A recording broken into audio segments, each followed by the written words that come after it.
Hi, how are you? Hey, I'm doing pretty good. How are you doing? Doing all right. It's colder than it should be for late April in New York, so that's a bummer, but this is fun. So, you know. You're in New York. How lovely, Yes. though.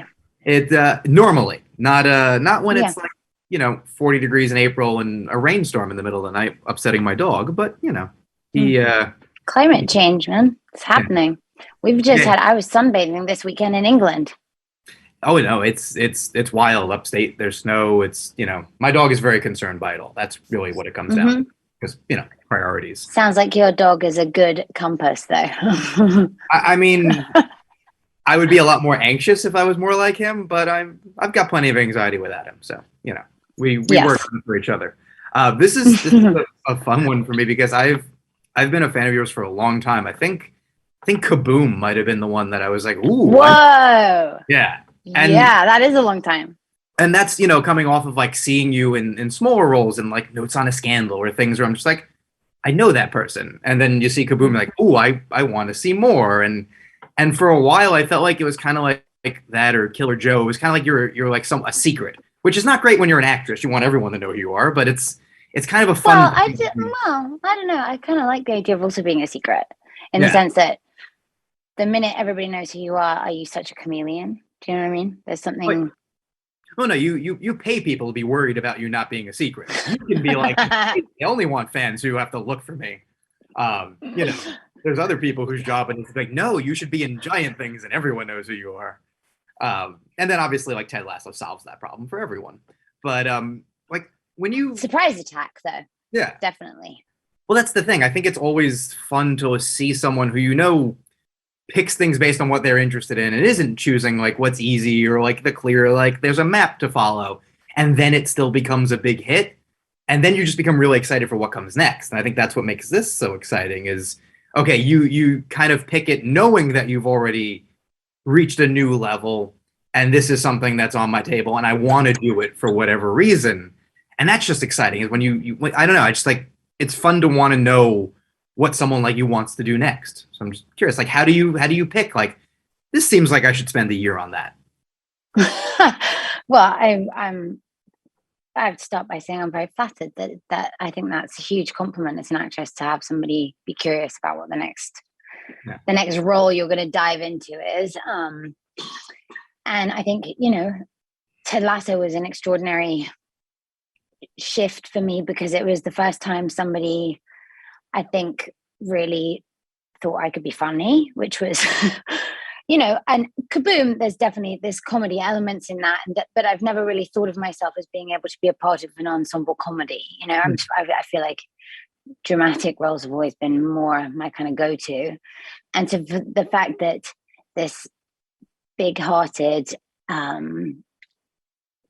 and very funny gorgeous character that is Keely Jones opened the door to something like The Offer Yeah. is an example of how this business always keeps me on my toes too and keeps me surprised. And it's why I love it. And it's why I hope I get to do it till the day I die and I get to play extraordinary women and learn about every single aspect of what it is, to be in their shoes and live their life and understand their excitements and their woes and their fears and their ticks and their passions and all of that. And I think firstly when The Offer came into my universe I couldn't believe because I got offered it which sounds like a pun in itself. Like Yeah. I found that quite difficult to process. My agents were telling me, I remember it very well because I'm in the same apartment right now as when I found out I booked The Offer because I'm back shooting season 3 of Ted Lasso. And I was out on the sidewalk and my agents called and my boyfriend literally thought something had gone wrong because I was like, what do you mean I've been offered it? What do you mean? What? I'm so confused. I don't understand. And I think the door opening of an extraordinary role like that being handed to me is something that I still can't wrap my head around and still get, because the audition process is something that however much you love or hate it, which it to me to this day still makes me quake. Yeah.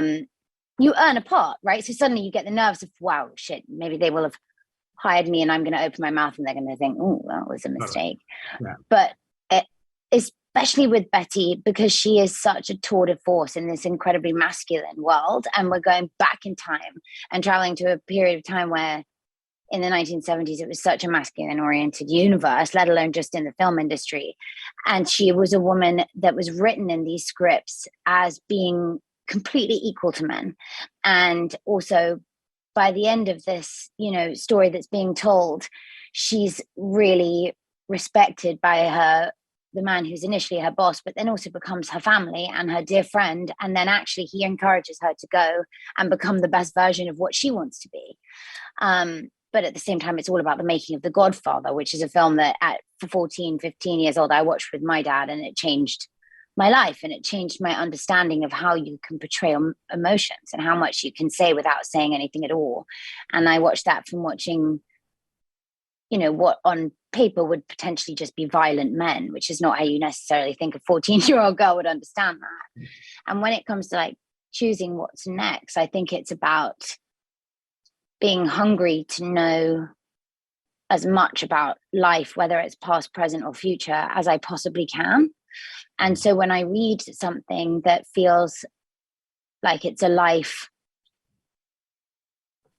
that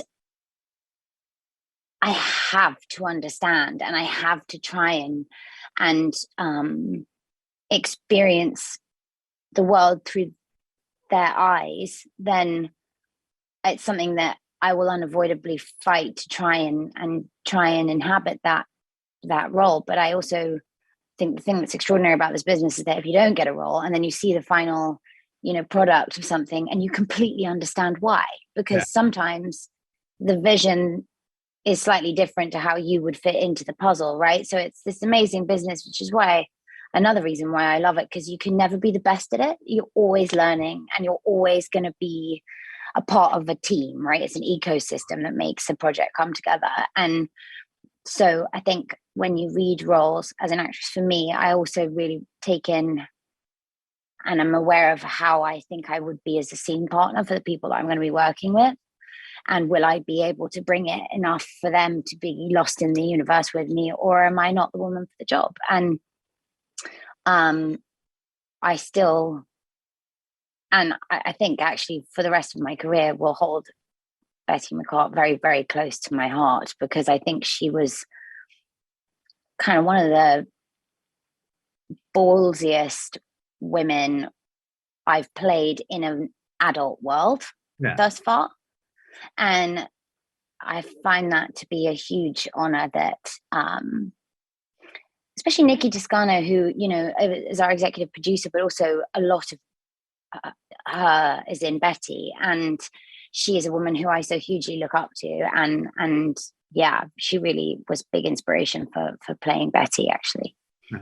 And I think it's, even if you, especially people who have seen a lot more of your roles, it rings true, because like you said, being a force but also an adult force in the world, I think some of the roles people might think of, a lot of times you're cast sometimes younger than your age, or just emotionally as younger, even though they're then, emotionally, physically, like very naked's the wrong word, naked for physically, but like emotionally, like you're always asked to do a lot, I feel like, in almost any movie or show.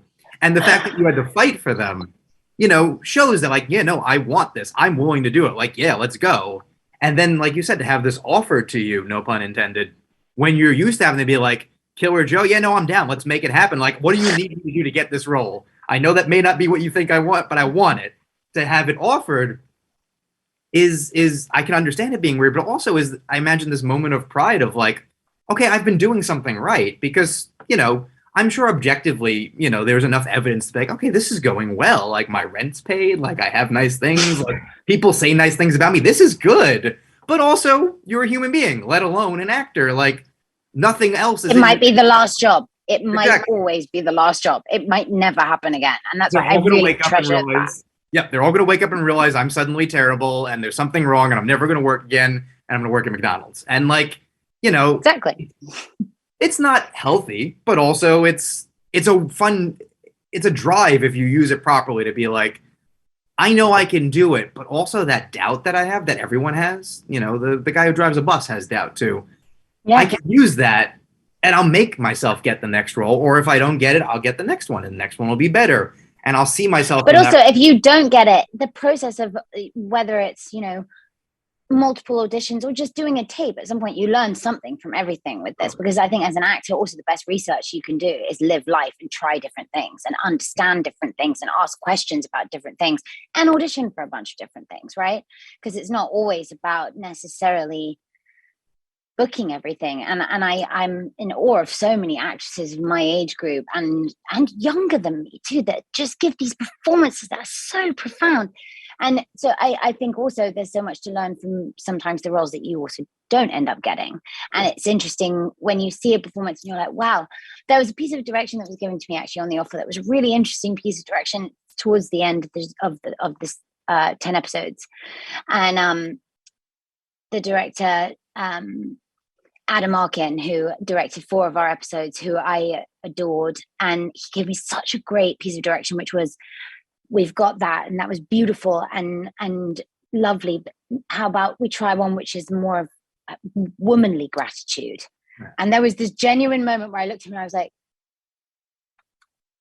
I'm not sure if I've ever had that. Yeah.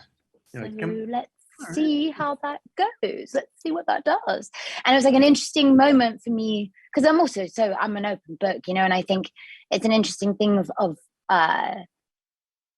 I've got such a huge amount of child that I am clinging onto for dear life in me. But then you get given a piece of direction like that, and it really kind of opens your eyes to like, wow, that's the side of myself I haven't explored. Let's see what happens when I get told to do that as Betty, and what it does, as kind of thinking about it from a grown-up element of myself playing a grown-up. And that was, it was a really interesting piece of direction. Because I think we all have that. I still, when I hear someone say "sir," I expect them to be talking to someone else, or say you're making a scene. That's really the only times I expect to hear it. But yeah, you learn by doing, and also, like you said, if you don't get the role, maybe you realize, oh, that director I wouldn't have had a good time with, and or you watch the performance and you're like, well, that's why I didn't get the role, because that was perfect, And I'm sure there's maybe once or twice where you watch, you go, I could have done that. And you just have that moment of yourself being like, yeah, they fucked up. I win. It's okay. There's nothing wrong with it. I have to be honest. No, there isn't. I'm thinking about it, and I really haven't actually had that. Which, is probably a good sign of just everyone sort of is on the same page of what's right for the project and also right for you. Because like I said, I'm not the only one who's been watching your career and is excited for what's next. I know we're sort of wrapping up, but one, congrats on this, and 2, I can't wait for Lasso and what comes next, just because it's great to know that other people are seeing what I saw all these years. But I'm just curious, for you, that means a lot, by the way. Of course. I just want kind of you to have the last word. If you could choose something, if somebody just said, "What do you want to do?" with no limits, is there something that's in your mind of I would always want to do X? For a director, it's always a musical for some reason. They always want to make a musical. Oh, that's interesting. Or a Western. That, you know what? You literally just took words right out of my mouth. I would love to do a Western. There we go. Well, to do a Western. I got to go through my list of which directors have said it and be like, who wants to work with her? Just start putting it together. Yeah, please let me know, because I would love to do a Western. And I would, at some point in my life, really like to challenge myself to get over the fear of actually doing something on stage with a live audience, because it terrifies me, which means I have to do it before I die. Because I think that's an important, I think you should always try things that frighten you a little. And I feel like a lot of the roles I've been lucky enough to play, I've been somewhat frightened of playing them, whether it's going to open something up in me or whether it's that I want to make sure I live up to the extraordinary character, whatever, the fear may be. I think that's also a big drive of why I have to be a bit frightened. Otherwise, I don't know, maybe I will take it for granted, and I never want that to happen.